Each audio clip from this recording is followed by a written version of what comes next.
This podcast is brought to you by lineupmedia.fm.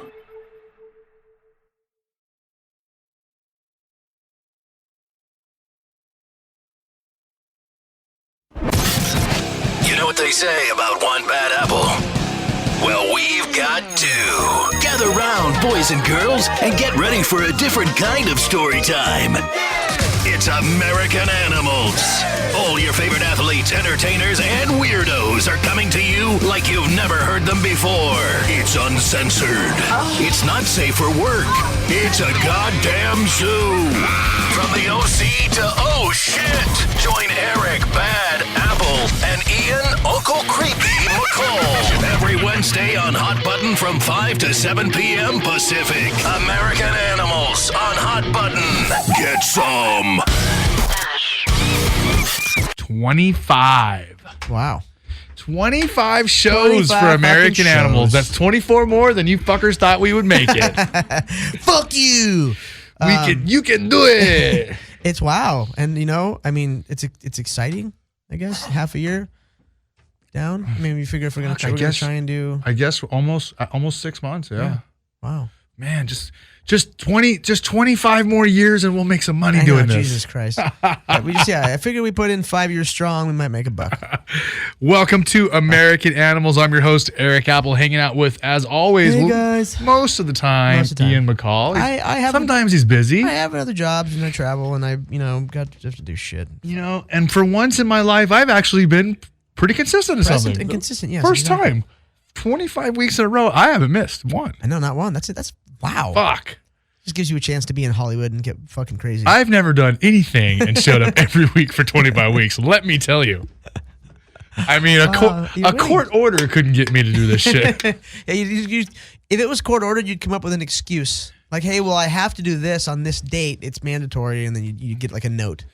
Not that I've ever, tried to mess with the courts or anything. I'm afraid of that shit. Like when you hear about people getting DUIs and they get like they have to go to a twice a week course for 6 months or 9 months or a year. Try doing fucking 6 months in rehab. Oh, so living in there. Well, when I had job. I had my little incident with a little angel that we know. Yes. I had to God bless her.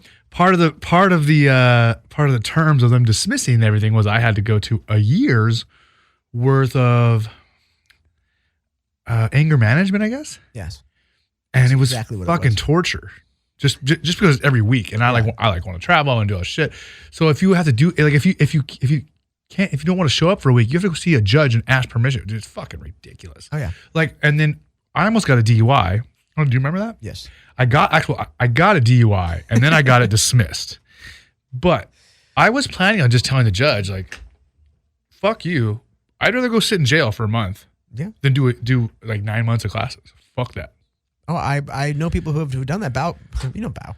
He did his jail time instead of, having probation. No, put me in jail. He said, I'll do it. Yeah, I'd rather do it. And, it's... Just get it over with.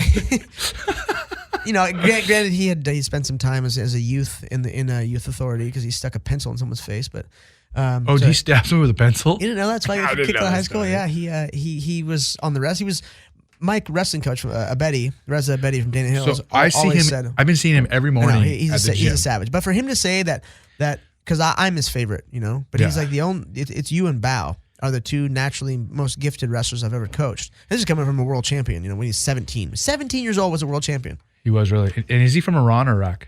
Iran. That's what I thought. Yeah, and he's from Tehran, the major city, one of the major cities, and.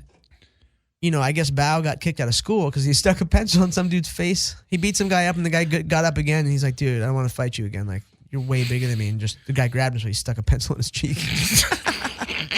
I love it. Pretty funny. Growing up in Dana Point. Yeah, it's pretty funny to see. He must be, I think he's like 57. Yeah. So he is old. Fuck. Bro, I see a Betty at the gym. And I sent you the pictures. So at the gym I go to, they have like a board with all the different records and who can do the most sit-ups in a 2 minute period, the most pull-ups, who can bench the most, who can squat the most, who can do all the shit. And he has like 4 of the records, and he's a 57-year-old man. He got divorced, and then went through some hardship, and then went and started personal training and working at 24. Oh, because he's a savage. I don't think he works with the one I'm at. No, but I mean he was doing that a little bit, and just to kind of kill time and make money because teaching doesn't really pay you that much. Neither does coaching wrestling. Yeah, sure. And the guy's super educated. Incredibly gifted at whatever he does.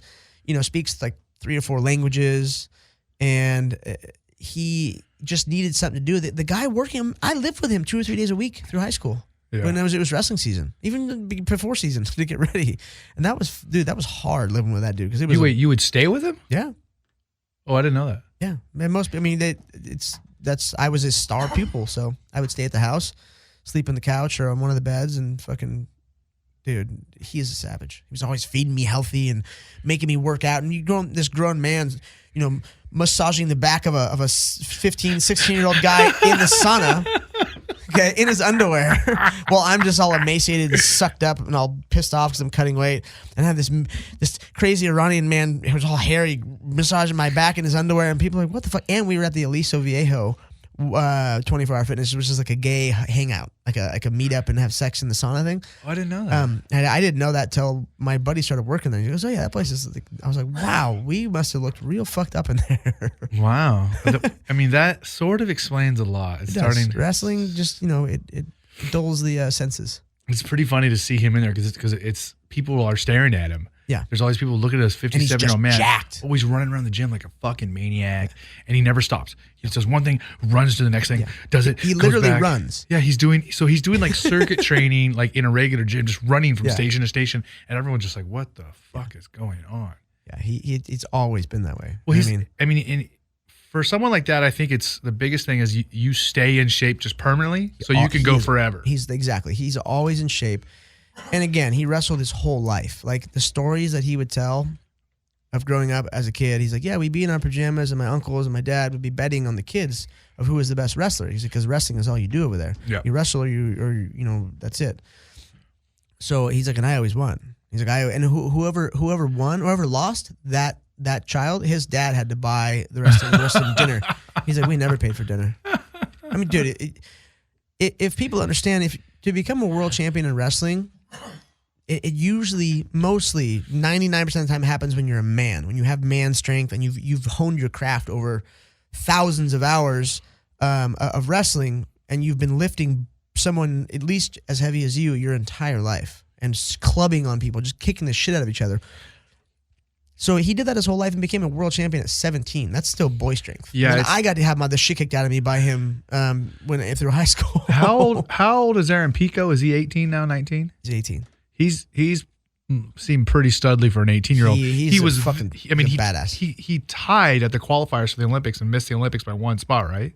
No, not by one spot. I thought he barely missed it. He tied with a guy, and then if he would have won that match, he would have gone on. And he tied to the guy, and the other guy won on riding time. I thought something. It was something simple. I don't really remember. I should know that. And then that kid is incredibly good, and it really sucks that he's not going to the Olympics for one because.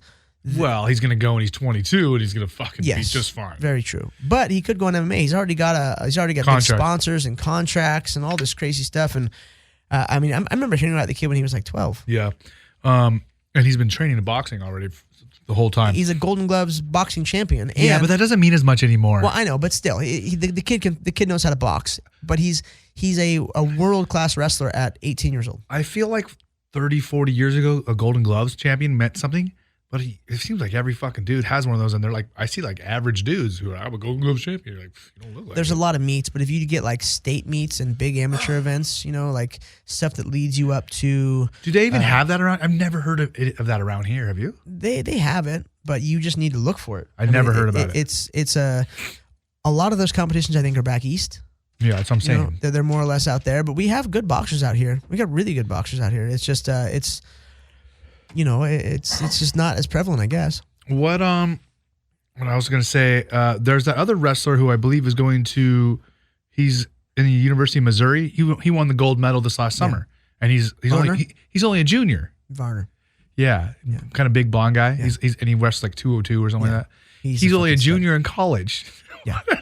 I mean, I just watched. It's funny because I don't watch much wrestling, but I watched a duel meet the other day with like Missouri and somebody else.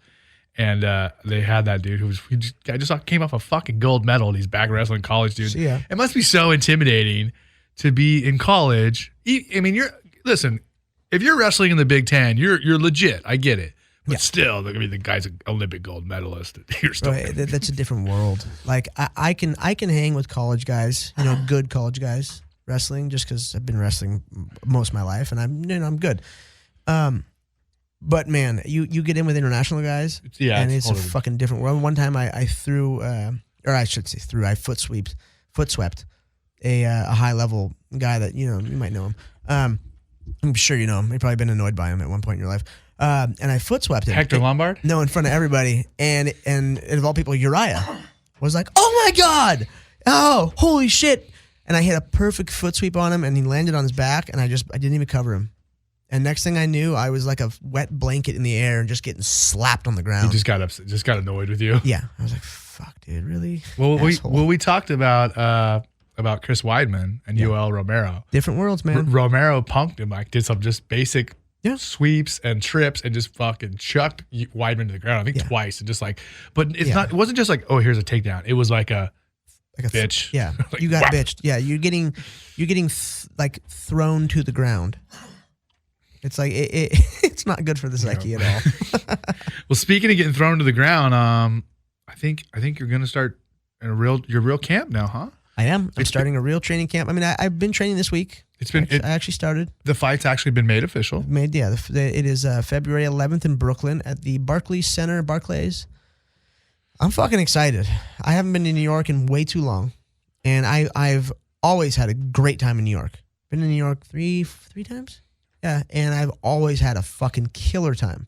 And it'll be a lot of fun. So almost full training mode? Yeah, I mean, I'm starting this first week is kind of me just warming up. I'm old now. Yeah, it'd take me a week to warm up and just kind of dick around and train like once a day. I mean, I can't imagine you fell that far out of shape. No, I still have abs and still I went fucking 10 3-minute rounds on the pads today. Nice. About 10 that. I mean, granted, we're talking and feeling stuff out, but and then so I'm not in bad shape. That's still, and I can never really get in bad shape. I can come off the partying and and go right into being good in training. Luckily I haven't been doing that. I feel like that affects my shape a lot, drinking and partying. It does. That's why I trip out on the Dutch guys. No, dude. The guys who can do blow and fucking speed and then go straight and train and spar. I mean, we're not going to name names, but like high level Dutch kickboxers will fucking stay up all night and do a bunch of fucking blow and then fucking go train, which is crazy to me. Yeah. Who the fuck wants to spar when your heart's already going like what the fuck? And if you don't know how the Dutch do things, they spar really fucking hard. And they're all the highest level of kickboxers. Oh yeah, have you seen like you ever seen those like sparring videos at like what's his name, Mike's gym? Oh dude, Mike's gym. Jesus Christ! What the fuck? And not only that, but like those guys beat the fuck out of like beginners. Everyone gets fucked up there. Like I don't understand. Like how does someone ever get good if they're getting the fucking shit beat out of them? I don't know. It's like, oh, it's your second day. Okay, sweet. This is Melvin Manhoef over here. You guys are gonna go together. Like, wait, what? I know he's not that tall, but just don't let him hit you in the face, please. He fucking sleeps heavyweights all the time. Yeah, in that gym, and he fights at 170. No, 85? I think 185. I mean, he fights heavyweights at will. Like, sure, I'll fight the biggest. He fucking put down Mark Hunt once. Yeah. Okay, there we go. But people don't understand. It's Mark Hunt. He's been hit by every single person really hard in the UFC, all the heavyweights, and they couldn't sleep him. I mean, if I was Melvin Manhoef, I would just have quit that day. I'd be like, I knocked out Mark Hunt. I win. Fuck you. I win the sport. I am the winner of kickboxing. King of the world. Forever. Side note. This is American Animals. It is. In case people forgot. Two American Animals. And? At the twoamericananimals.com. At Two American Animals. Two American Animals on all social media. Twitter, Instagram, Facebook, and... You don't have to make a Snapchat. I do. I have a Snapchat. But you have to make an American Animals. Oh, yeah. See, but that... God. I'll just get weird with it. It's fine, though. But, and, it's on the lmg.fm website. Go on there, and there's tons of content. Mm-hmm. Listen to other people talk like we talk, and they're not as cool as us, so fuck them, but listen to their show, please. And also listen to Storytime with Uncle Creepy. Yes, and I forgot about that. I actually have another show, Storytime with Uncle Creepy. I'm getting a mobile unit soon. Actually, LMG is hooking me up with one. So I'm gonna have a lot more content, and it's gonna get real weird because most likely it's gonna be me traveling to my friends' houses or weird shit and getting fucked up and being assholes mostly to each other or to you. How natural. Feelings. So be ready for it because we have a lot of friends, but there's a lot more friends that flake on us fucking coming to a studio in the middle of the day in fucking LA when there's traffic everywhere. It's not much easier here. Yeah, exactly. At least here it's nighttime, so it's past everyone driving for the most part. But man, getting people over the studio is hard. So I'm gonna have a mobile unit, and I'm gonna start pumping out some weirdness. Nice. Okay, well let's get caught up on some MMA current events. First of all, let's talk about the fight last weekend. Okay, so I didn't see the fight last weekend. Oh my God, you didn't see 206? No, I was busy. Okay, so with Oldie Han. mostly, we'll talk about the main card. I watched the highlights. It seemed fucking incredible. It was a good show. I can't believe you missed it. Let's see. First of all, Cerrone head kick Matt, which he was feeding Matt that head kick the whole fight from what I saw. What I did was I think it wasn't Robin Black. It was Tyron Woodley and Karen Bryant. Yes. I don't know. Sorry, Karen. I should know your fucking name off the top of my head. And they did breakdowns of it, and it was good. I mean, he hit him with like 4 or 5 of them before he knocked him out with it. So you got to learn. So we'll start from the bottom up. Did you see the spinning Lando Venata do that spinning kick at John McDessie? That shit was fucking nuts. And that was his first UFC fight. So no, and John McDessie's a very tough guy, very tough person. No UFC jitters for that guy. Yeah, jeez, Jesus. It was a jumping spinning side kick, I guess. So Emil Weber on the main card defeated Jordan Main. Emil Weber is a dude who looks like a fucking full-on Viking, carries an axe, and he knocked out Husamar Palhares. Yes, he got a win in his first fight, and it's pretty crazy. His first UFC fight was a main card. Main card. Huh. I don't understand that. I mean, listen, there's reasons for everything.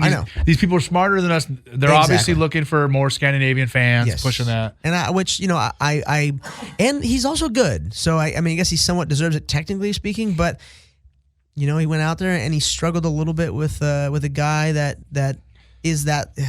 I mean, it isn't bad. There's nothing wrong with the guy, but anyways, it just he even I read something about him talking about his performance, and he's like, I wasn't happy, but I got the win. So moving on, Tim Kennedy, who we had on the show 2 weeks ago, looked fucking miserable. Again, I saw the highlights and I didn't like it. I can't stand watching my friends fucking fight. It sucks. I mean, yeah. So I bet on Tim. He was in my parlay, and I don't have anything against Kelvin. I just didn't think Kelvin was the guy to move up to middleweight, and of all people, beat Tim Kennedy. Yeah, who's a high level. Yeah, I mean, or he was. He didn't look like the other day. Yeah. I don't know what happened. Maybe, but again, see, other people don't know this. He's been off. He might have been sick. Yeah, we don't know what was going on. He might have been hurt. We don't know. He might have found Hitler. That could have been weighing heavy on his conscience. Yeah, could have been. People don't know. I'm not being racist. He has a TV show called Searching for Hitler. You can say Hitler without being racist. No, I'm just making sure. We should have a we should just make everyone hate us and just talk about our whole theory about Germans and Hitler and World War II. Our theory? The Holocaust? Well,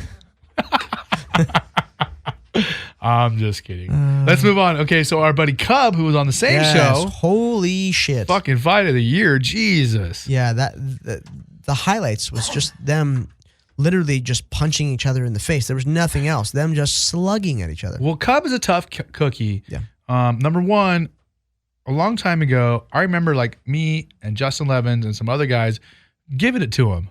And he's, he was 35 pounds smaller than us. He's a 45 pounder. Yeah. And we were giving it to him. Yeah. And Cub never cared. He came right at us, always came forward. We would whap him here and there, always. And even Justin would give it to him, and Cub would take it. He's a stud, man. And did you know he's with Kendra? Are you dating Kendra? Yeah. I didn't know that. Wow. What does she do? Does anybody know what she does? I don't know. I know what she used to do, and I'm not gonna. I may or may not have been to her house a long time ago. A lot of people have been to her house. Really? Oh, I felt special. Well, I seen Jake Ellenberger with her one night, and Dominic, and damn, whatever. I'm not going to get into it. It's just there's a lot of shit, and the rumor mill and the things you hear, and this this side of the sport. I don't know how that shit's flying because I know who's paying for it to be at all the events, and it ain't Dominic, and it ain't Cub, and it ain't Jake, and it ain't me. All right, moving on. Anyways, that fight was pretty sick. Incredible. Doo Ho Choi was had a lot of hype and Korean Superboy for a reason. He's good. That kid's hands are no joke. He hits. He's quick And he hits hard. He's got that straight right hand, like whoa. And he fucking ate some shots. And another thing I noticed is his face afterward looked pretty good. It's the same with like BJ. Like I guess Korean people just don't cut. You know how like certain people because look at Russians. Fedor or Igor Verchenchen, if you fucking look at them too long, they will cut. Yeah. Like Igor, remember he barely get touched. He'd be bleeding everywhere, even though he was fine. Certain people, certain races have the tougher Diaz skin. brothers. I mean, certain people just cut up and they just bleed everywhere. Well, I don't think they bleed. It wasn't them. They had the bad structure in their eyebrows. Remember Nick had his eyebrows? Yeah. Nick had his eyebrows actually shaved down and rounded so they wouldn't split. Yes. That's fucking called dedication. So anyways, Cub Swanson's fight with Doo Ho Choi, fight of the year candidate, amazing fight. Cub won all 3 rounds, I think, even though the first one was pretty close. And he did shoot down the idea of a rematch. He was like, I won all 3 rounds. Like, I know it was a good fight. It was back and forth, but I won all 3 rounds. Why do a rematch? No reason. Yeah, I don't want brain damage. Sorry. And he also said, no, I never got no fucking rematch with dudes who beat me. Why the fuck should I give this kid a rematch? He ain't earned that shit, which I kind of agree. Yeah, I get it. Moving on. So Donald Cerrone, Matt Brown, head kick knockout in 3rd round. Like you said, Matt Brown ate 3 or 4 of those. Now, I will say, Matt Brown in the 2nd round was starting to kind of physically rough up Cowboy. He landed some shots. He dropped him once. I don't know if Cowboy's big enough to deal with a real big, strong 170er. That is one of the biggest and strongest guys. He's like 6'3", dude. He's huge. Is Matt Brown that big? Matt Brown's fucking tall. Matt Brown kind of manhandled him a little bit, not a lot, but a little bit. And Matt Brown took 3 or 4 of those fucking switch head kicks. Yeah. Like, what the fuck? Like, after the first one, you think he'd be, nah, it's cool. He just didn't remember. He doesn't remember it the first one. I'll put my foot. Wait, I got hit with more than one of those? I thought there was only one. Huh? And then the last fight, Anthony Pettis, who didn't make weight. He missed it. And says he's never going back down to 145s again because the weight cut was too hard. It's a little crazy. They said that he showed up 6 days before the fight, only 10 pounds over, and he couldn't make it, which tells me that he's just too big. You're trying way too hard. What that tells me is you were already dehydrated days and days before, and you couldn't make it. I mean, he looked pretty fucking bad, dude. At weigh-ins, he looks bad. Yeah. He does not. He look like the same person, and it's scary. And like they say, the word on the UG is very Holocausty. Yes, he looks very Holocausty. I think that's a good term. I'm gonna use it. I do use it now. Apparently, he looks somewhat Holocausty. He looks like a Holocaust survivor. Yes, but and Max Holloway, 10 fights in a row. And I watched his little homecoming video today on one of the websites. UG. And it was the Hawaiians, man. They're a rare breed of people. I think that's the toughest. Those are the toughest just people. Hawaiian. Speaking of Hawaiians, I got to see BJ today. It was good. And it was his birthday yesterday? It was his birthday yesterday. Happy birthday, BJ Penn. Yes. The question I have is, they're both fighting in 145. Mm-hmm. What if these two had to cross paths? I wonder how would each one of them feel about it. And maybe we'll ask somebody that. BJ and Max? Yeah. They're both 45ers. I like the prospect of that. I don't know. There's not many Hawaiians in the UFC. Why do we got to put them against each other? These are my people here. This is my Aina. Fuck. I you know what side I'm on. I know what side you're on. I know. But Max Holloway looking pretty impressive. He did. Okay. He's looked very impressive those last 10 fights and getting better and better and better. And the last loss he had was fucking Conor McGregor. In a decision. In a decision. So, and it was relatively close. Yeah. Yeah. So he's a stud for sure. Also, let's talk about, moving on, Khabib Nurmagomedov. It's Khabib Nurmagomedov. I'm just looking. I got the last name down. Fuck you. Nurmagomedov. He, it sounds like he signed a contract to fight Tony Ferguson. Is just waiting for Tony to sign that shit. Yes, that's what I hear. And listen, I think both those guys. Again, you never want to bet against them. I think both those dudes will give Mr. McGregor a real fight. Yes, but the only problem with both of them is that they get hit a lot, and Conor McGregor hits very, very hard and very accurately. So that's the only problem I see. Like that 45er that Ferguson fought recently, that guy dropped him. Michael Johnson was touching up Khabib the whole, in the beginning before he stuck him on the ground and just molested him. And he was talking to Dana White as he's beating him up, going, "Hey, let me fight your son. Hey, I'm going to beat your son. No, we talked about that. That shit was fucking like, terrorizing. No, he was talking to Michael saying, I deserve this title shot. Just let me take it. And he's elbowing him in the fucking face, telling him, I deserve this. God, terrifying. Yeah, that's fucking scary. So, I mean, and can he beat Tony? I think he can. Tony's like, my wrestling's better. I'm like, yeah, but I think he's going to beat Tony. Ferguson, I don't know him. He's from Orange County, where we're from. I have had almost no interaction with the guy. Not from here. We're from there. He lives here. He lives there and trains there. But he's a kooky dude, man. He's a very kooky guy. He seems like an odd dude who's had. I mean, everyone I talked to that's kind of trained with him, everyone has had little weird issues with him here and there. He's kooky. That's all I gotta say. I mean, I've never trained with him. I've just met him multiple times, and a very interesting guy. Like the whole everything about him is fucking interesting. So, and I don't know. I don't get it, but he wins. He's winning a lot, and he's winning very, very, very exciting fashion. So, it's good on him. Okay, so fights to make after that event. Donald Cerrone has already been announced. He's going to fight in Denver. He's going to fight right away again in January against Jorge Masvidal, which is a pretty good fight because Masvidal has legit stand-up. Yeah. And also Masvidal's not a giant 70-er, so they're probably both similar size. Exactly. Because they can both make 55, but it's hard for them. Yeah. So that should be a pretty good fight. And Masvidal, I guess Cerrone tweeted it. Let's fight. Don't reply to me. Hit up Joe Silva. Masvidal right away is like, I want to fight. Cowboy's like, I said, don't respond to me. But apparently that fight's on. Another fight made on Twitter. Yes. Apparently is Tweeter. Vitor and Kelvin. Yes, which is interesting, because Vitor has never been the biggest 85er, and Kelvin is definitely not. A biggest 85? What do you mean? He used to be a heavyweight. He's a big 85er. No, but I'm saying that was for supplements. He's like his actual frame is not that big. If you see him now, you ever seen the pictures of him in the first UFC he was in? Yeah, he was like fucking 230 and just fucking exploding with testosterone. Yeah, he had more testosterone running through his veins than like a fucking a pride of lions. It was amazing. So. I mean, I don't know. I don't have a problem with Kelvin, but I don't.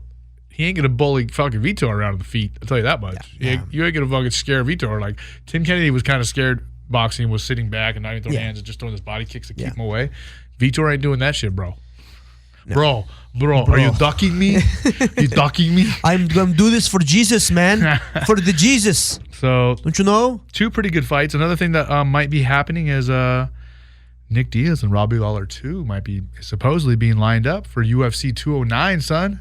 I like that. I'm so bummed they're not doing UFC 209 in Stockton. 209, yes. Or at least in Northern California. They could do it at the University of the Pacific, where I used to go wrestle for state. They got fucking, God, we used to have to go there in high school.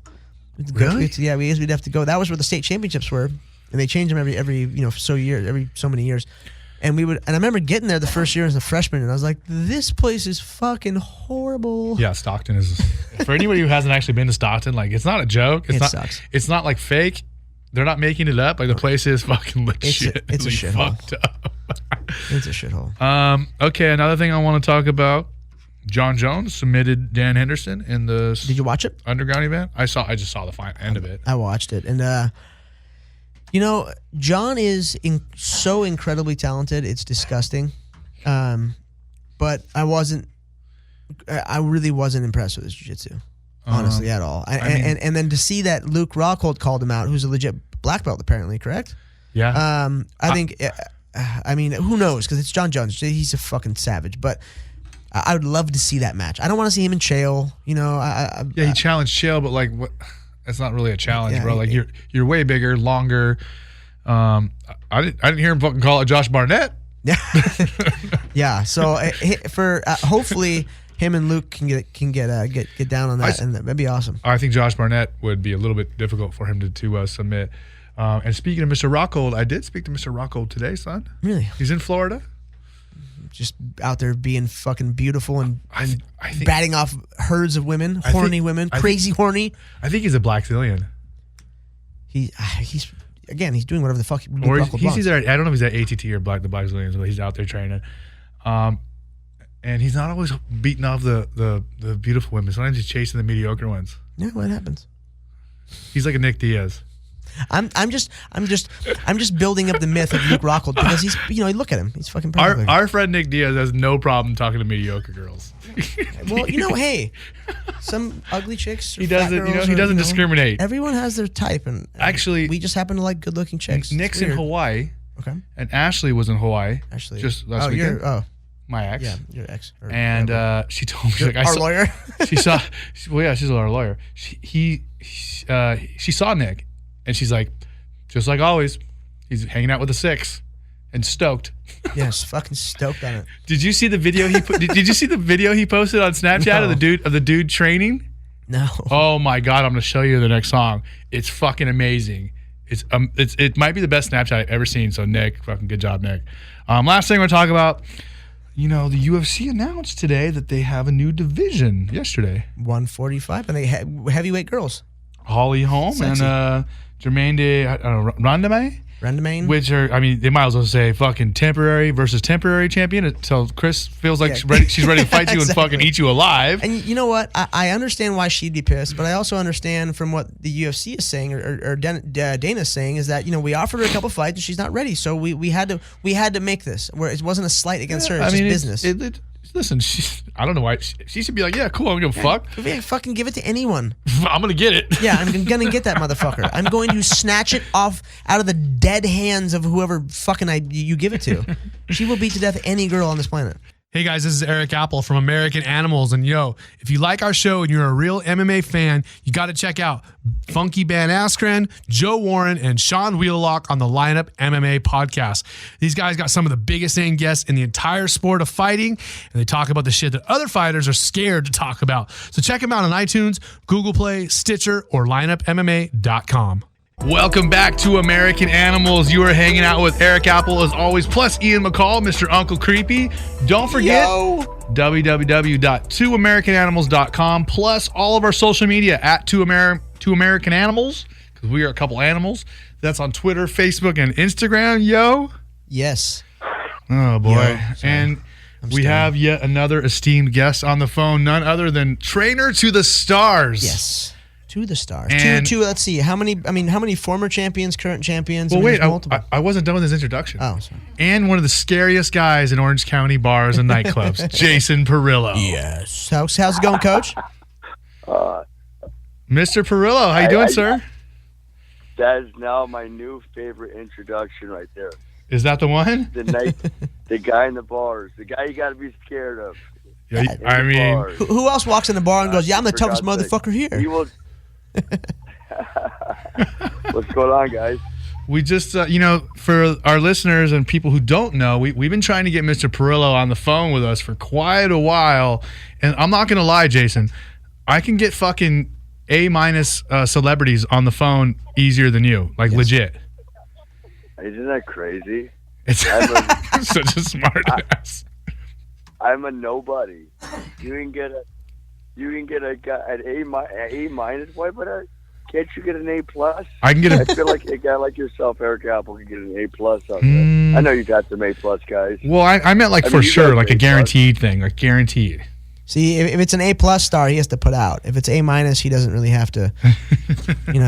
He just has to pitch. Hey, but it's Wednesday night's an important night of the week for me, so that's what makes it tough.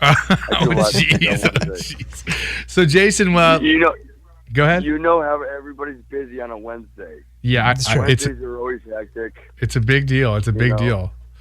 Listen, things have really warmed up and heated up for you these days. You're a busy guy. Yeah. I'm working. That's for sure. It seems like you have quite a few MMA fighters who have slowly but surely migrated to the Ruka training grounds under the tutelage of Mr. Parillo. And man, for a guy who has a lot of boxing experience but no MMA experience, you sure seem to have found quite a niche for yourself, sir. Yes, isn't that nice? Tell me, 10 years ago, if we would have told you that you would have multiple champions, MMA champions, UFC champions training under you, would you have told us that we were crazy?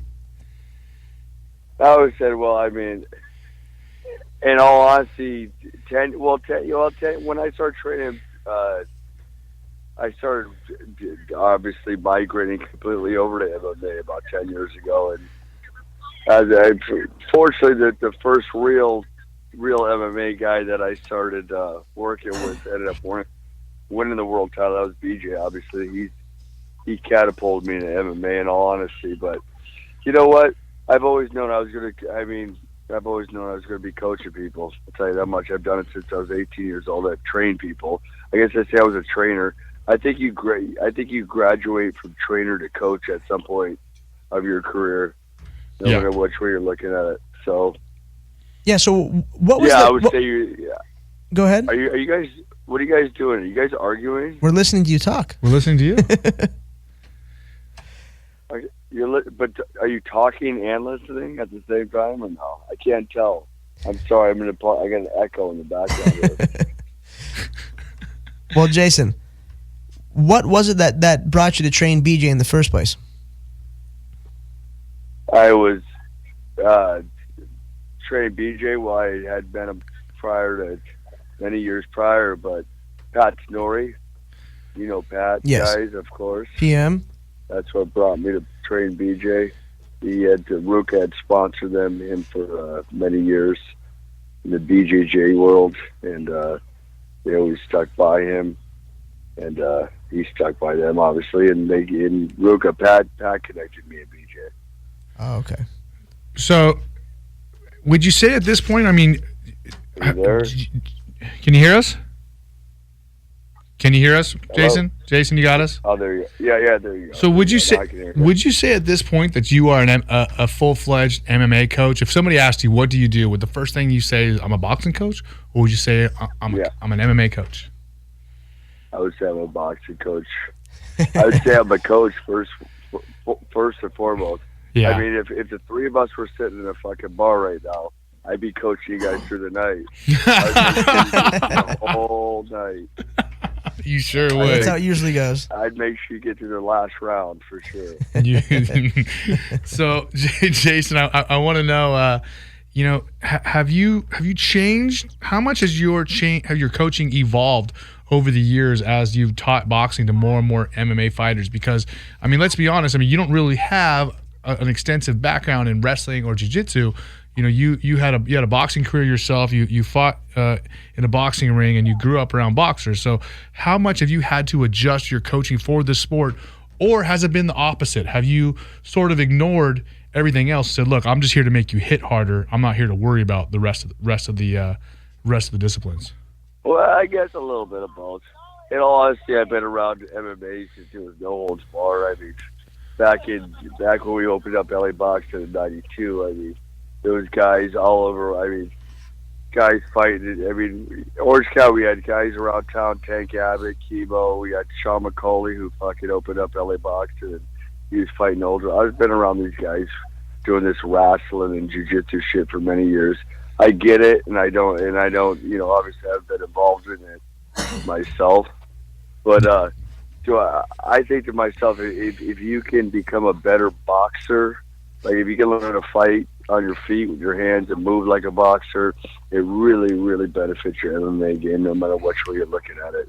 Because I mean, the standard Muay Thai style, I get it. I mean, there's a lot of weapons you got in MMA, but the movement of a boxer, if you know how to move and the footwork and really the whole setup game of a boxer is a whole different animal. And I definitely try to add that to all the MMA guys I work with. Yeah, I get what they're doing when they like to wrestle around too. It's always fun. Well, it's funny because one thing I tell people about who say they're going to go hit mitts with you or they're going to train with Jason, I said I can guarantee you that Jason Parillo will teach you how to hit harder. And I told them that out of all the places I trained at, all the years I trained at, that when I started training with Parillo, I had to learn to re-rep my hands because he made me hit harder and my hands started getting sore. So there was like undeniable proof. I was like, I mean, it just works. Anybody can think they're hitting harder, but I know because my hands never hurt before. Hey, Mark Coleman said the same thing. Mark Coleman was like, I hit hard, Jay. I hit hard. So why don't you wrap it? Why don't you have to wrap your hands yet? Why don't you wrap your hands? Now, Jason, that doesn't make me feel good. with your current stable of fighters, one guy that sticks out most is obviously Michael Bisping. He's the current middleweight champ. He's a stud, but he's always been known to have pillow fists. People always made fun of him for punching like a bitch or like a girl, whatever you want to say, negative about it. But now he's not. He just knocked out Luke Rockhold to win the world title. How does it make you feel to turn around someone like that and really start to give him something that he always needed? Well, as corny as talking to you two guys, we talk outside this little radio show you guys are doing here, and we all can be sarcastic and make jokes and be fun with each other. But at the end of the day, obviously it means the world to you because really at the end of the day, you got a guy like Michael Bisping who's been plugging away in the UFC for the last 10 years. And, there's a guy with the work ethic you can't even explain. Everybody wishes they had that work ethic, and at the end of the day, it turned out, he's not. He does have punching power. He's got a lot of speed. He gets out of there, and fortunately, he was able to put it on Rockhold's chin and put him out. And Bisping can punch. I mean, everybody can punch. Everybody can punch. It just decides. The decision's up to you. It's whether you want to do it. I mean, I say it time and time again. It's all mental, and it sounds corny, but it is all mental, and everybody knows it. It's all mental. You got to go out there. Everybody's got their athletic ability. I mean, Erik Apple, there's an athletic guy. I mean, if we can get him a little bit mentally prepared better, maybe he would have done something. No, I'm playing Erik. Hey, there's always some truth and sarcasm, sir.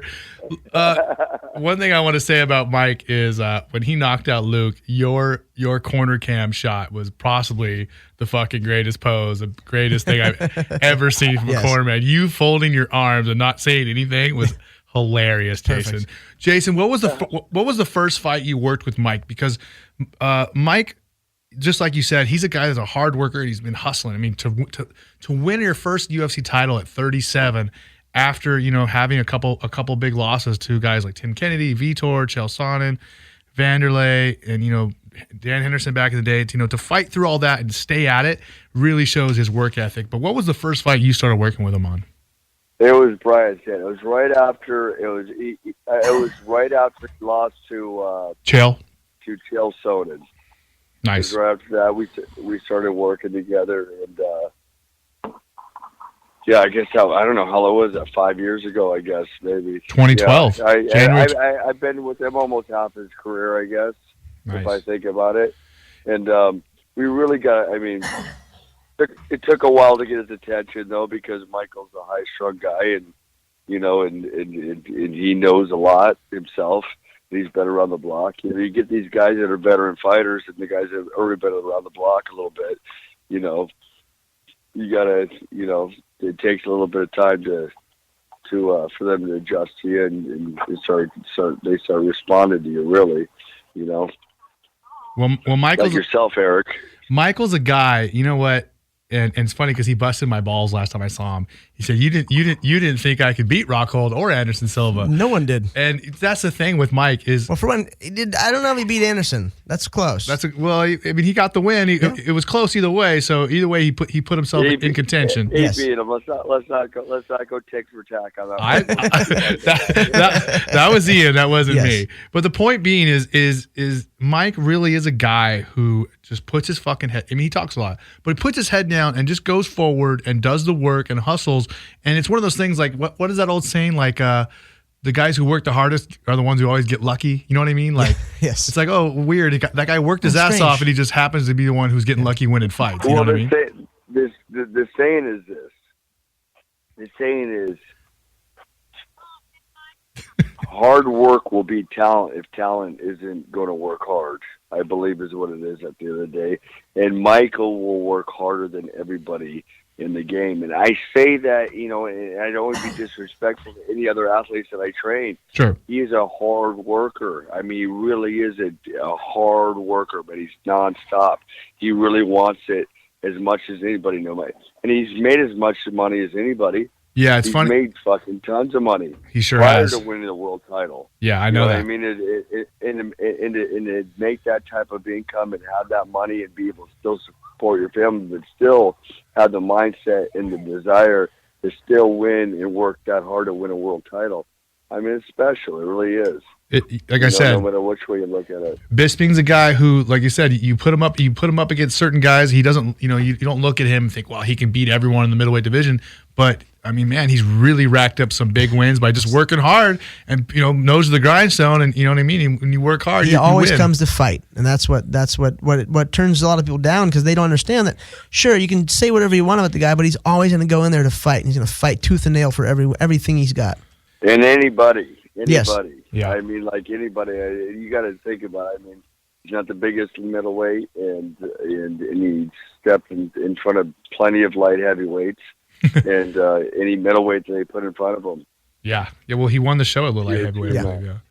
Hey guys, Erik Apple from American Animals here, and guess what? Audible is offering a free audiobook download with a free 30-day trial to give you the opportunity to check out their service. And you get it right through our website. I'll tell you one example and a great thing I would recommend. I'm a Star Wars fan, and the best thing to do is listen to audiobooks, the Star Wars audiobooks. They're great, and they have awesome sound effects as well. So download your free audiobook today. Go to audibletrial.com/animals. Again, that's audibletrial.com/animals for your free audiobook, or check out our website, www.2americananimals, and that's the number 2americananimals.com. Welcome back to American Animals. That was none other than Social D's lead singer, Mike Ness, who's from Costa Mesa, Newport Beach, where we're kind of all from. Yeah, I was born at the hospital, right there. Born in Hogue. And I'm sure Mike Ness shot up and smoked a lot of heroin right there near Hogue. Plenty of times. Right there in the parking structure, probably. We still have none. Go ahead. Hey, Mike Ness is great. Hey, we used to train together back when I was 19, dude, Mike Ness. I've known Mike Ness for many years. No, I see him at Dr. G's all the time. He's cool as could be. The guy's an OG. Jason, so we touched on you kind of transferring over from boxing to MMA and coaching Bisping, but let's change gears a little bit. I mean, someone else that you really put a lot of focus on and that you seem to have really had a big impact on, Jason, has been Cyborg, Cris Justino. Oh yeah, of course. Now, she's, the baddest woman on the planet. She's on fire. The first question I have for you, the most obvious question is, Jason, do you even attempt to find girls to spar with her anymore, or is that just a lost cause? You know what I do? I have found a few. I mean, but not really. It's tough for a girl to stand in front of her. But I like girls. I mean, when I can find one, I'm happy about it, because it's a different competitiveness when you got two girls sitting in front of each other as opposed to guys. But it's really tough because she whoops guys in the gym. So if I get lower level guys that are smaller, she'll eat them up. So. Yeah, this sparring is difficult with her, because I prefer girls. I want a scrappy girl in front of her, because it's a cat fight. It's a different emotion going on in there. And I like to get her mind prepared for that. So she can calm down with it. So tell me about, how has her transformation been since she's been training with you on the daily basis? Like what have you added to her repertoire? What have you changed? Is there much that you wanted to change? Did you just want to fine tune a couple little things? No, I mean, well, Cris, Cris Cyborg is a type of athlete that could beat anybody. I mean, she's just really just a more dominating fighter than all these girls. But really just helping her adjust to her experience, just help her to calm down and see more. And I mean, fundamentals are fundamentals. We're always, every coach is going to work on their athletes' fundamentals, no matter which way you look at it. But, you got to get the, just the mindset really. And just getting her, she's gonna, again, we're gonna constantly work on her fundamentals, but just get her calmed down and see a lot more. If you saw her last fight, she was able to make adjustments. I mean, she's been knocking out girls for the last 4 or 5 fights in the first round. This last fight, she went to the second round, and she made adjustment in the second round, calmed down a little bit, and it picked her shots a little bit more and got the girl out of there. But there hasn't been really much stiff competition with her, so improvement is just inches with her really at this point, because she's whipping everybody. She's getting them out of them in the first round, and there's nothing. You're not seeing a whole lot of flaws. Yeah, there's a little wildness here and there, and and that's her emotions, and she goes out there and she wants to kill. But for the most part, I mean, she's improving on a day. She's always improving, but what's most important is keeping her mind right. Yeah, so because she could be any of these girls at this point right now. For sure. So I want to expand on. I want to kind of go off of your answer there. You said you want to calm her down. Is Cris one of those fighters who, I mean, for lack of a better term, who kind of blacks out and just goes out there and goes nuts? Is that what you're saying? Well, you know what? And I think she used to a lot more, and I think she expresses to me how much she's not that way anymore, how much she does see what's going on, and how much she sees what's going on. She's making, and that's what I mean by those adjustments. She can make those adjustments because she's not blacking out there, and is it a good, like some people think that's a good thing, that's how she's supposed to fight. Yeah, at a low level, sure, or at a medium level, but at the highest level, when she gets in there with the Holly Holmes and the Ronda Rouseys and the girls that actually think as well and are as athletic and they have the same type of strength, she's got to be able to think in there. She's got to be able to not completely black out and make adjustments if she needs to, so, and she's come a long way with that. And unfortunately she doesn't fight on a regular basis. It's tough to get her a fight, and back in the day it was. Now that she's involved with the UFC, hopefully she can stay more active. But really, for the most part, she's come a long way with really going out there and reading a lot more of what's going on. Well, now, Jason, speaking of these other high-level girls that she is actually going to have a chance to fight, and now we have a 145-pound women's title on the line. I mean, granted, she's not getting the first crack at it, but this is her weight class. We finally get to see her fighting women, that they can all make the same weight, and there's an actual title on the line, because she really is the greatest female talent in this sport, and it's nice to see the UFC kind of opening that up for her. How do you feel about this new weight class and the championship? Yeah, well, finish what you just said right there. I think Erik sneezed or something. No, he just saying, like, how do you feel about the fact they made a 145-pound belt, so a division for Cris, and then the fact that they're going to have 2 other girls fight for it, which is, I mean, to me it's just funny. It's like, well, why bother? Hold on to this for a week. It's heartbreaking. It's heartbreaking, but you know what? It's not. I mean, it's only temporary. It's not anybody's fault. Here's the thing: is what it was in the grand scheme of things.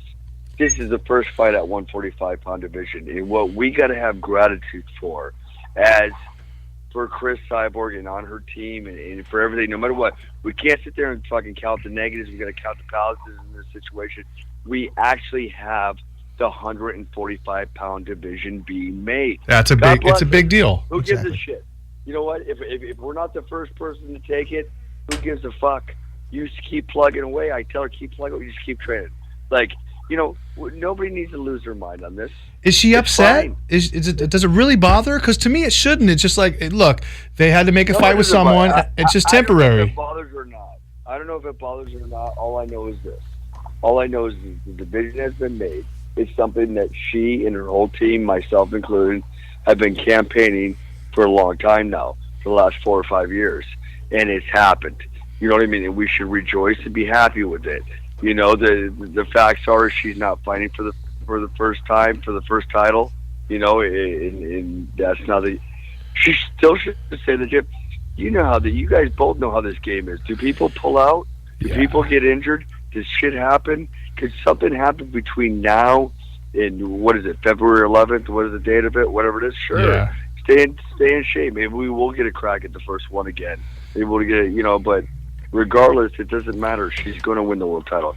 You guys both know she can beat these girls. She'll beat both. Listen, She will smash the roll. whoever takes the belt is just going to have that for a month or two, and then Chris is going to say, "Thank you, I'm taking that. That shit belongs to me." Just hold on to it. Just hold on to it. Whatever. Keep that warm. I mean, literally, Chris should just. I mean, if I was her, I would just laugh and be like, "Yeah, that's cool. If it makes you guys feel better to give it to one of them for a few weeks or a few months, That's cute. That's cute because that thing's coming over here. I promise. Like it doesn't matter." Okay, so let's change gears. We want to catch up to our boy. Yes. BJ Penn is back with Jason Parillo. Has been at Ruka. I was excited to see him today. Them at the gym and say hello. Tell us, Jason. You know, I'm going to cut to the chase. Tell us what's different about BJ today Now compared to as before. compared to 3 or 4 years ago. Well, the difference between BJ compared to 3 or 4 years ago, he's more like BJ 10 years ago. He's acting like a hungry kid. Yeah, he's an older guy with a hell of a lot more experience and a hell of a lot more wisdom. So at the end of the day, you end up mind fucking yourself a little bit with that. But that's not where he's at. He's really he's chomping at the bit and he's hungry to fight. It's a nerve-wracking thing. The fight game is a motherfucker. It sucks. And it's great at the same time. It's a whole clusterfuck in your brain. You know what I mean? And Of course. he's taking all the experience that he's had in the past, and he's realizing that when he was a hungry kid, that's when he was at his best, and that's the way he's training right now. So I'm really excited about the way he's coming along, and you know he's going to go out and he's going to have a hell of a show in this next fight, and I'm glad because his last fight he gave it a half-ass go in my opinion, you know, and he really didn't take it serious. And he had the wrong people in his head talking to him. Well, you know, we got to talk to ourselves really, no matter what we're looking at. You know, that was a decision that was made. His decision right now is to train as hard as he can and try to do what's right to get ready for a fight and remember what he did when he was younger and then he's sacrificing right now and you know And he has been for like 6 months already, right? He's been training straight pretty much for 6 or 8 months already.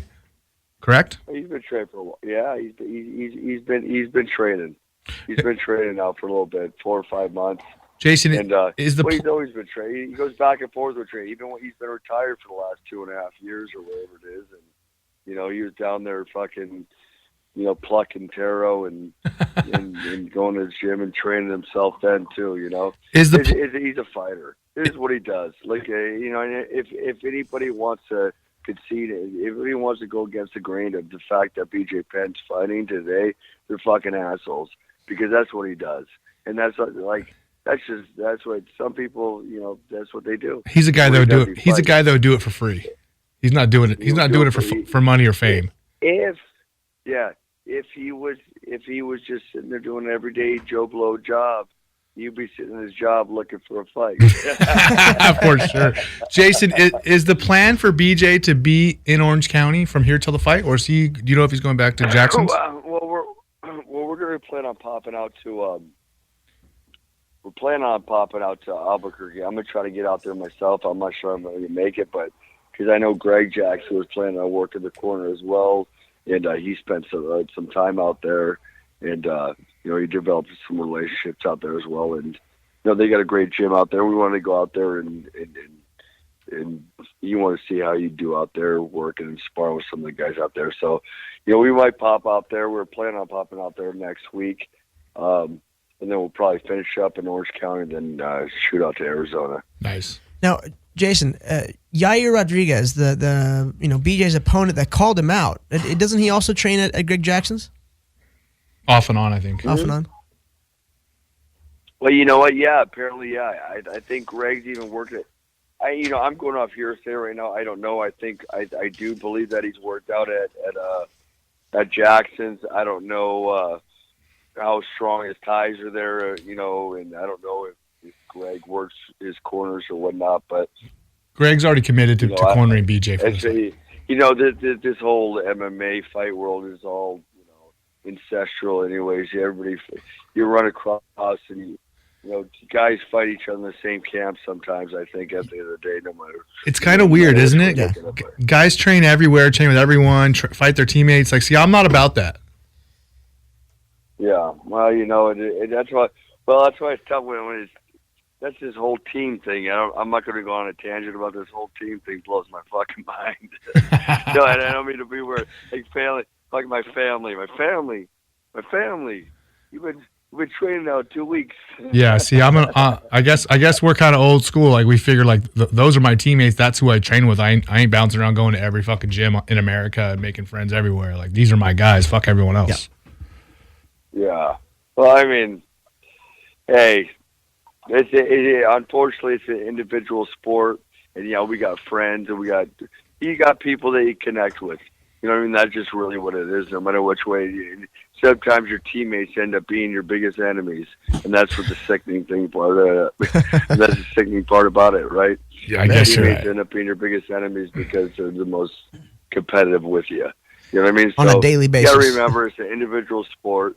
You got your coaches, you got your family, and you try to do the best you can, I guess, right? Yeah. Well, there's some words of wisdom from Jason Parillo. We should just stop right here. Boom. Show's over. Drop the mic. Jason Parillo just dropped some fucking knowledge on y'all.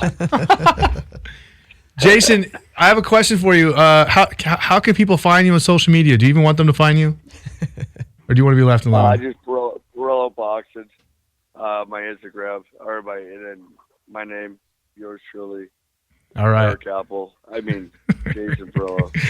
And I have another question for you because I know people are going to ask this. Can anybody come and train with Jason Parillo or just high-level fighters? Can anybody connect with you and come train with you?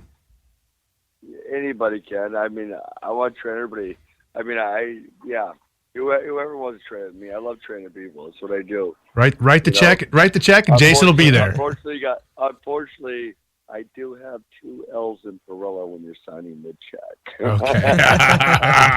Write the check, and Jason Parillo will be there for you. All right.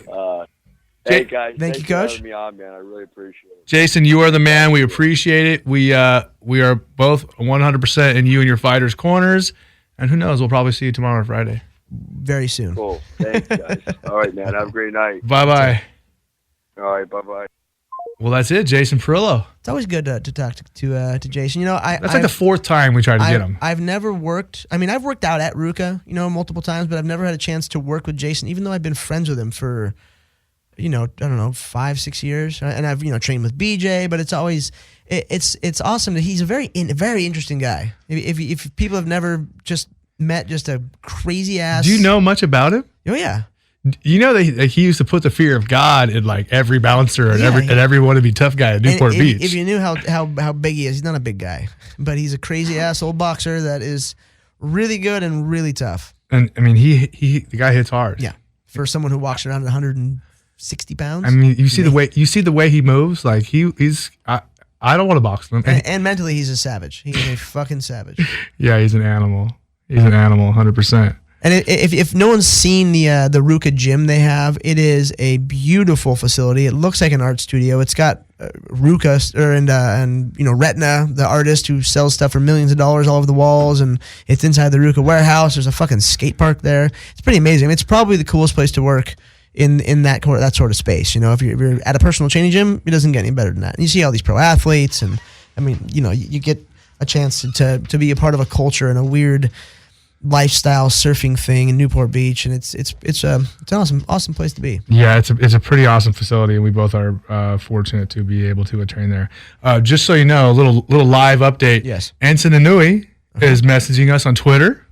Okay, and I said hello. He said he'd love to come on the show. Yeah, I would love to. I'm wearing his bracelet right now. Oh, you are? Me and Oldie Han, we're wearing his Destiny Forever. I think Destiny Forever. I should know the freaking name of it. It's a charity that he works with, or I don't know if he owns it or not, or runs it. Owns it. Where he walks the whole length of Japan to help out all the survivors. Listen, of the Anson Inouye, we could do a 2-hour show with that dude. I know. I'm fucking excited. If people don't know who Yamato Damashi is, Jesus, that's the spirit of Japan. He is a pioneer of mixed martial arts and a real life savage. I mean, this guy has.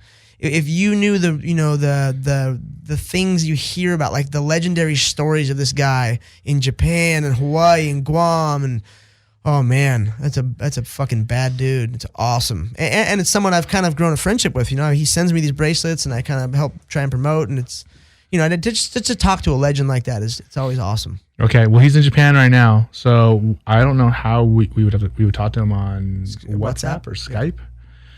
I just said let's do it next week. I'm talking to him right now. So and he's got amazing stories. I mean, from his past to what he's doing now.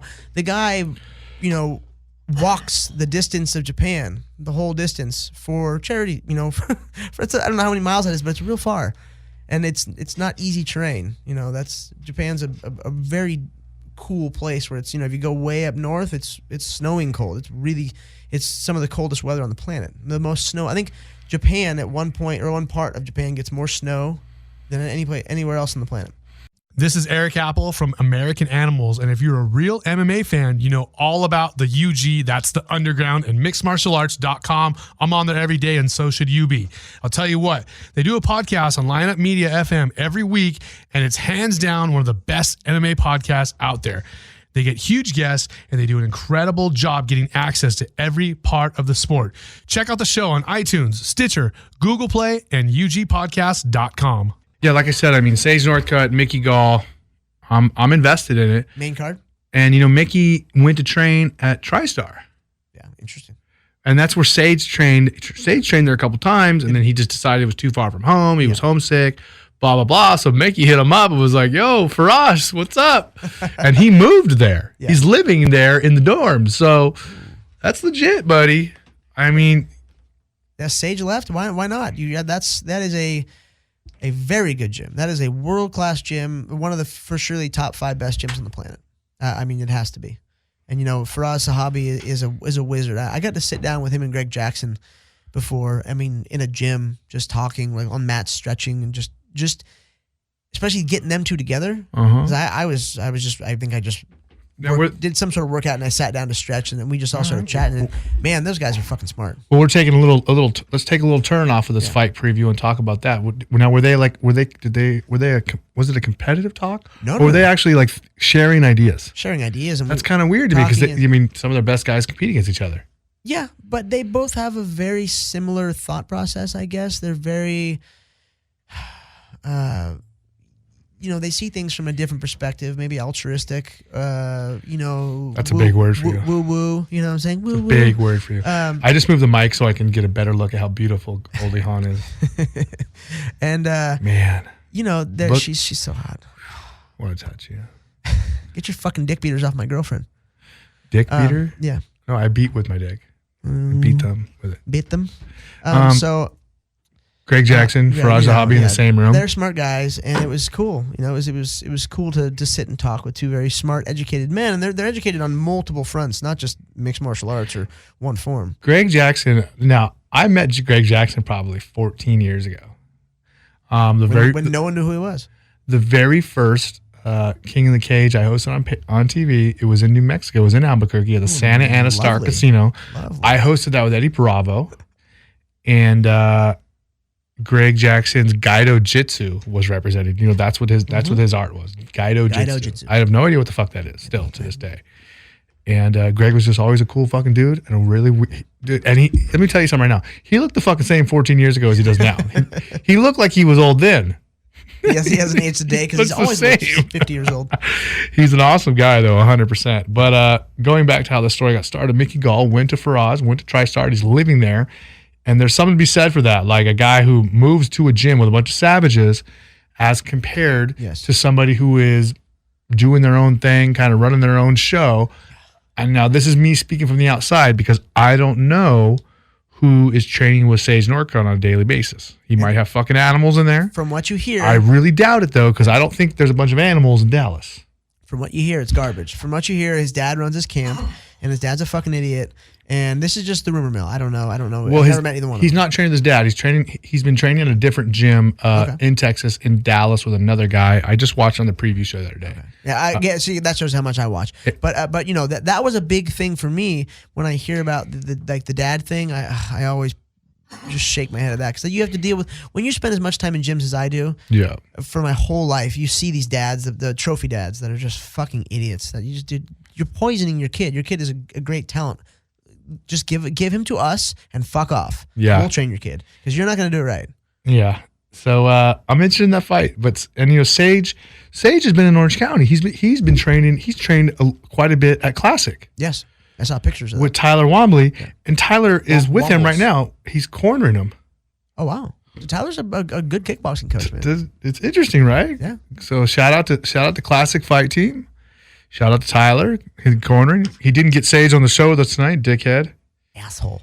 All right. You want Gabby get us Gabby Garcia, maybe? Come on. She was in the gym last night. She didn't look happy. She's just an angry looking person. Oh, and she got a pit bull, which is all she needs. I mean, she's not scary enough, right? God. She's rolled to the gym with a pit bull. I was like, oh yeah, that's what you need. Yeah. People is that a snack? You're not intimidating enough for everybody, huh? Let's move up the card. Our friend who was on the show last week, someone we know and love dearly, Uriah Faber and Brad Pickett against somebody you fought. Tell us what you think of that fight. You know, Uriah is the same Uriah he's always been. He's fought the same way for a long time, and you know, age catches up with you, father time, and people learn your tricks. But I think he's still good enough to beat Brad. You know, Brad was a little sucked up when he fought me at 125, so I ran around him. He couldn't deal with the speed.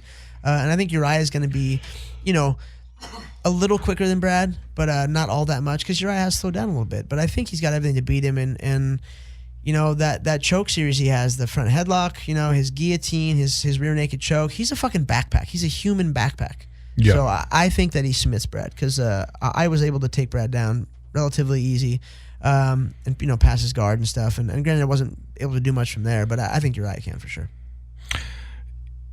Uriah is one of those people who reminds me of Jake, and he reminds me of Gilbert Melendez, who just like always is going to take leg kicks. Like he it's like he's just accepted it. Yeah, it's like, okay, ow. You're going to kick me. I'm cool with it. I'm just going to. I'm not going to check those. I'm not going to move. I'm just going to get kicked in the leg, and I'm going to deal with it, and I'm going to still get you. I'm going to try to take you down. Does Brad Pickett pose much of a threat with leg kicks? No, not with leg kicks. I kicked Brad a bunch, and I body kicked him a whole bunch. And you know, he commented about those ones, and then I even asked me, he goes, "Did I hit you?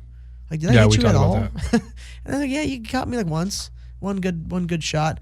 Brad, he does hit hard, man. That's one thing that he's got, and you know, Uriah, he getting older, taking that many shots. I mean, how much more can his chin take? You never know. But I think it's a fight that he can definitely win. Well, it's a man. It's weird for me. It's good. It's sweet and it's sour to see Uriah co-main eventing instead of main eventing his last fight in his hometown.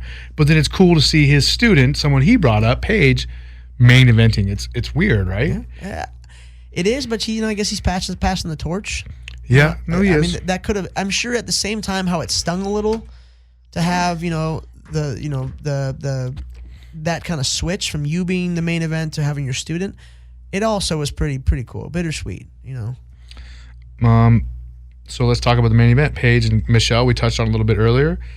Do you have a prediction? I think that Michelle is really slick, but I think Paige is smart enough and is bigger. A little tougher and bigger. I think she's going to grind this one out. I don't think that Michelle poses the threats that someone like Rose does. You should see. You should watch the show, the build-up show. Yeah, it's actually pretty good. And the production value of those are always amazing. Well, and Michelle with her kid and stuff. It's actually. I was relatively touched, and I'm a fucking asshole. I have no feelings, and I was like kind of emo over it. Like she was really cute, like taking her daughter to karate class, and then she's talking about her dude leaves the house at 5 a.m. and doesn't get home. You know, he works like fucking 14-hour days and all this stuff because I guess she had quite a dry spell where she didn't fight for like a year and a half, 2 years, and made no money. And she's like, my husband works 14-hour days so that I could fucking chase my stupid dream of being a dumb fighter. And she, she was like crying, telling the story. Like he works his ass off so I can try to be a fighter. And I don't want to do this. I don't want to have him work his ass off for nothing. I better fucking win. It was pretty touching, actually. That's a good attitude to have. And it doesn't hurt that I think she's hot as fuck.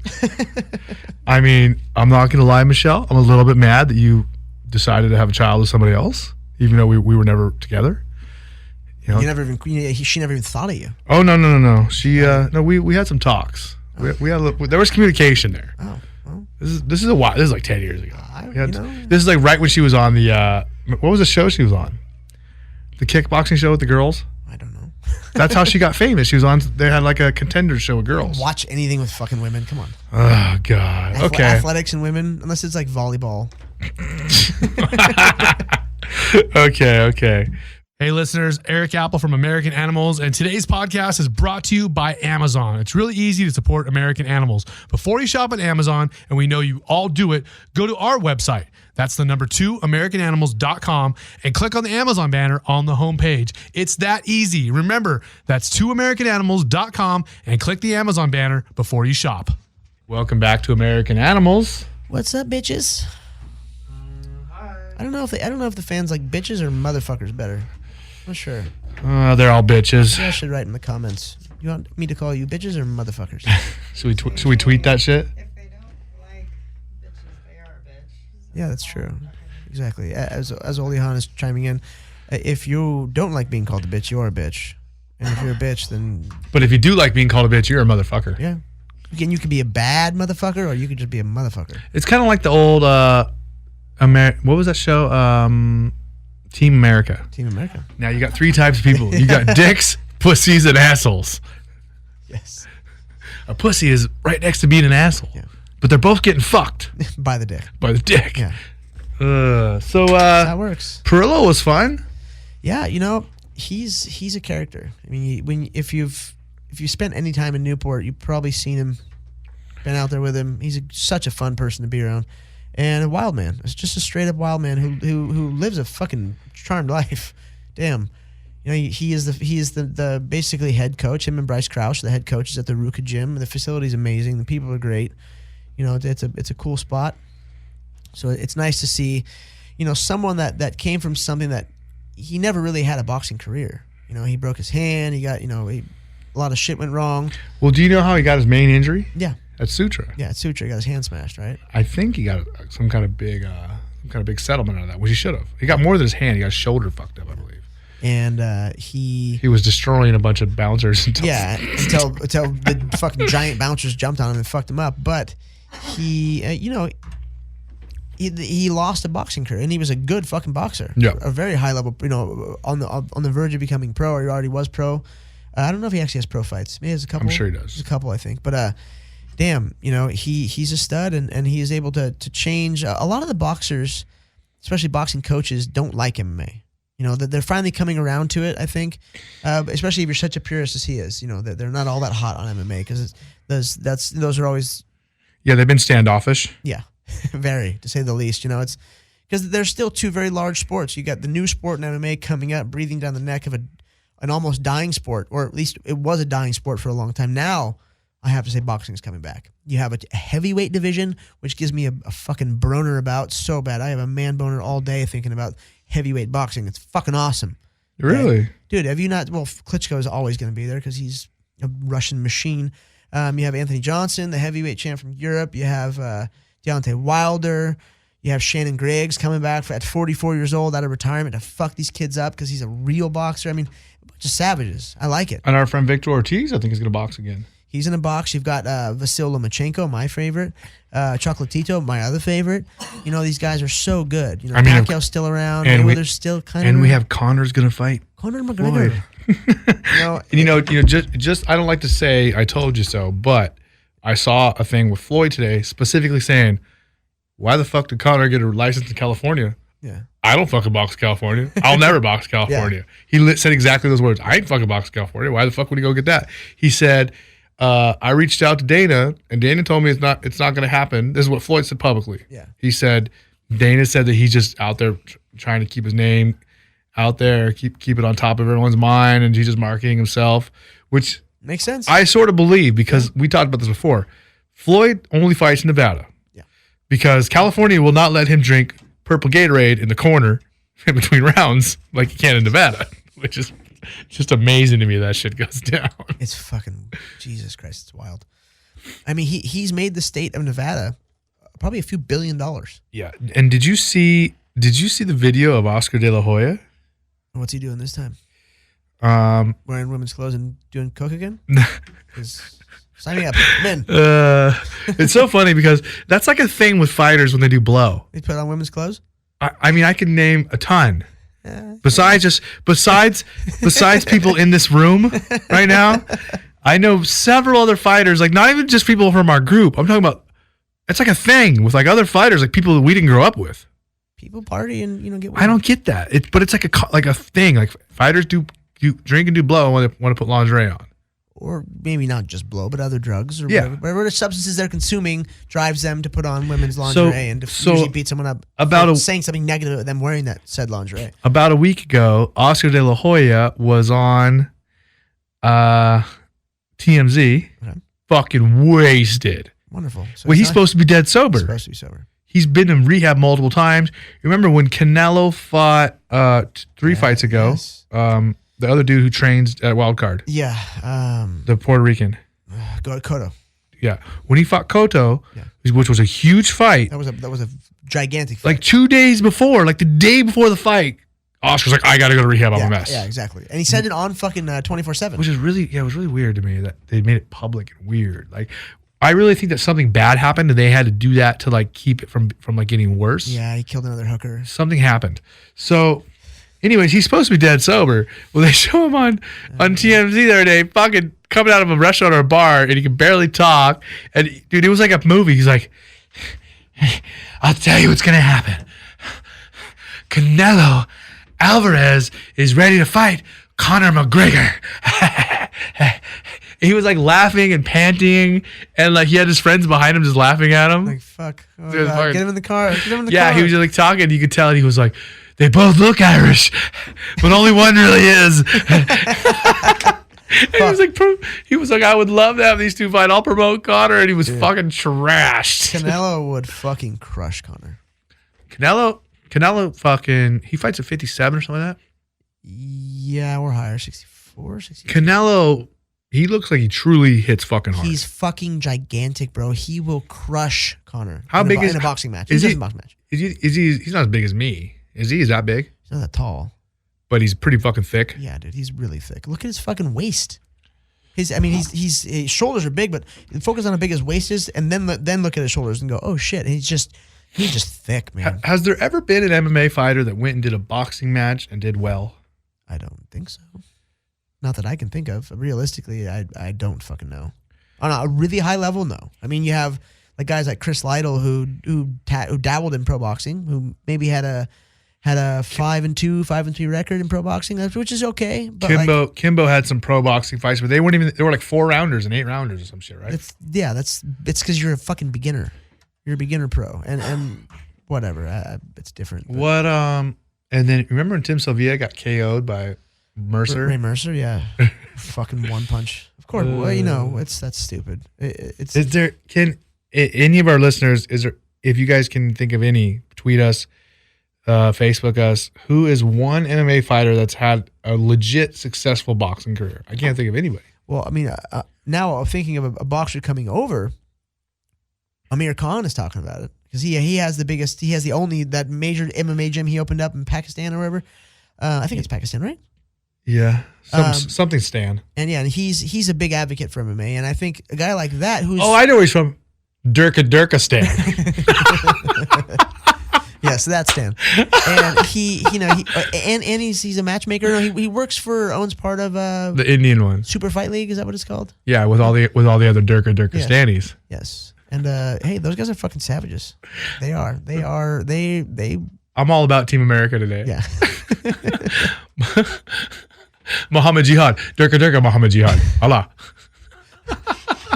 Remember all the Middle Easterners? That's all they said, repeated over and over. The movies are fucking amazing. If you guys haven't seen Team America, fucking go see it. Fucking It's watch that shit. Fucking ridiculous. Because you are not a goddamn American. If you haven't seen it, You are a left-handed fucking communist vegan. If you haven't seen that movie, because those three things go together. And If you're a vegan or you're a communist, you're the other also. You're also a white knight. Yes. Everyone likes white knights. And a social justice warrior. Social justice. Fuck all you SJWs, all you fucking vegans, all you fucking communists. Fuck all y'all. I'm out.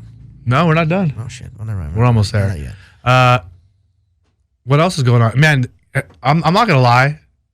I wake up every day so happy the last month and a half just watching people cry about Trump. Oh god, it's so funny. It's so fucking it makes my day. Yeah, I don't know. I mean, people keep posting, and I see a picture of Kanye and Trump together at Trump Towers, and I cannot look at what it says because it's probably just more retarded shit that. But So really, Kanye was but break the news to me. Kanye was in the hospital here because he was a 5150. He was in the hospital here in LA. When was this? He was 5150. He says a danger to himself and others. They kept him here at the hospital. I'm a danger to myself and others, but you don't see me fucking in the hospital. They kept him in the hospital against his will for quite a while. Okay. He was not too happy about that shit. But he turned himself in. No. Oh, Other people called cops and come get him. He's freaking out. I don't know. So then they kept him for a while. He got out and like a day or two later flew to fucking New York so I don't go see Trump. Now, a couple days before he was taken into custody, like on that night that he had that concert, he had 2 songs and fucking just walked off, quit, and everyone freaked out. It was in Northern California. I really need to pay attention to more. It was in Fresno or Sacramento. He did a show. He had a big That's sold out show. He played 2 songs and then just fucking rambled about shit and then fucking walked off the stage and was over it. One of the things he rambled about was Trump and Clinton, and I mean, apparently he's like not falling for all this liberal lunacy shit. He's like, fuck Hillary, fuck Jay-Z and Beyonce for being on her fucking page. She doesn't give a fuck about us. She's just pretending to. She's pandering to minorities and black people. And he kind of went down that whole little road. So he's just lost his shit. And he just, Whoa! No, he's smarter now. He just realized that Hillary doesn't really fucking care. I'm not saying he sounds pretty on point with that, but apparently he's lost his mind, and then he went to go see Trump. And then combo. Just so you know, our favorite Vietnamese person in Houston made a video about how the Illuminati is the ones who are going to say he's crazy now and have him committed. Tila. Oh. Our favorite Illuminati conspiracy. They're going to have her theorist. committed? No. After he did that speech, she went on like her Snapchat and shit. She's like, they're gonna get Kanye. He's talking about them because he's talked about Illuminati shit. Yeah. She's like, they're gonna talk about him. And fucking sure enough, dude, 2 days later, he was fucking put in the hospital. And I was like, fuck, that bitch is right sometimes. Fucking crazy bitch. It's so funny too because have you seen that she's been in the news lately? I have not. Dude, it's so funny. She went to Washington D.C. for that fucking like hardcore right wing fucking group that got together. It's so funny because they had like 40 or 50 fucking people who were like ultra nationalists, fucking white power people, and there's 40 or 50 people who were off on some little tangent, right? They're not necessarily on our page. But it's so funny because like there was something like 80 fucking members of the news. There was more news media members there reporting on it than there were actual people there. It's like, there's 40 people in this room talking about some shit. Who gives a fuck? Who gives a fuck? And you guys are acting like it's fucking the whole country's white power now. And she was one of the people, which is amazing because she's 100% Vietnamese and she thinks she's 100% fucking white power. She does now? I'm so fucking lost. She's fucking out there, dude. I mean, again, I love her to death, but she's fucking crazy. That's awesome. Well, good for her. She's like, she'll look you in the eye and tell you that she is like, she'll tell you that she's like, she was born in the wrong, she was born into the wrong skin and she identifies as a white nationalist. Yeah, pretty much. Hey, you want to read some literature, brother? Let me tell you about the white race. That would be a guess. Should we get Tila on? We should. Fuck yes. That'd be fucking amazing. Bring her crazy ass on. The only thing is it'd be kind of weird because I had a relationship with her, like it, because okay. If I'll be your therapist. Listen, Let's talk about it. If no. Hey, she's fucking that bitch playing chess. You ain't gonna fucking. You're not gonna trick her into like helping her. She's fucking quick. I'm not trying to help her. You know what I mean? So like, sink this well, ship. if I didn't know her, I'd want to play games with her and like try to get funny shit out of her, be entertaining. But I do know her, and we had a relationship, so I can't really fuck with her that much. Okay, well then let's just try and have a heart-to-heart about white nationalism. I'm like, Like I'm a fucking, sell me on it. I don't know. Give me a good speech, sweetheart. yeah. So fuck, we got BJ Penn, Anson Inouye, and Tila Tequila coming up soon on fucking American Animals. So yes, we get BJ Penn in next week. He said he would today, so I'm gonna figure it out. And I'll get him. Well, after wait a next second. Parillo just said he's fucking going to fucking New Mexico next week. week. They're not going. Yeah, you never know. That's true. But he specifically said, I want to go to the studio. And I said, you want to come up to the studio in Hollywood? He goes, yeah. I was like, oh, okay. Huh. Let's do it. All right. Well, there's your preview for the next couple weeks. Fuck your couch if you don't like it. And, yeah. From Hollywood, California, here at the Dash Radio Studios. This has been Erik Apple, and that's been Ian McCall. That's been Oldie Hawn. I don't even know what the fuck. She's looking at pictures of herself over there. And and we're American Animals, and we'll see you soon, dickheads. Shoots.